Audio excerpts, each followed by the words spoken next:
Yes, there's been a massive shift because you can directly reach the public now in ways that Fraser Nelson never could, because only tens of thousands of people buy his magazines.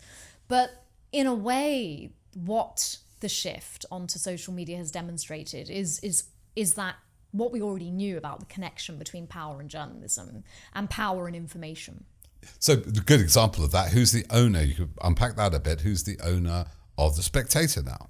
Paul Marshall. And what else does he own? GB News. Yeah, and you have politicians directly paid, they're going to clamp down on that, by GB News, no left-wing ones, Reform and where does he come from? What's the world he comes from? He's in hedge funds, I believe, yeah. And made a lot of money out of Brexit and other sort of political moments. So you have this convergence between money, information, and power. And I think you're dead right. I don't know if Murdoch or Musk at this point care about, when Murdoch might be now, a few extra billion.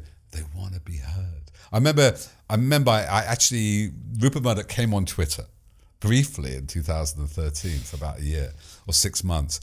And I remember he answered me. I actually replied to him. That's a great thing about Twitter, about New York Times. And what I wrote this piece, sort of, the man who at that point owned the biggest media platform across the world, conjoined, felt his voice wasn't being heard. So within Musk, there are all these things about esteem and identity. But I think the joining part that differentiates whether it's Spectator or it's Elon Musk or Zuckerberg, they are in a will to power.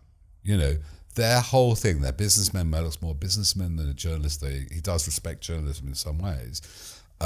There is how do you change the world? How do you get things your way? How do you represent things? Will to power is like an information war, right? I think we're will to representation. Our job is not to gain power, but to represent the world. And that's the crucial difference between good and bad journalism, between good social media, bad social media.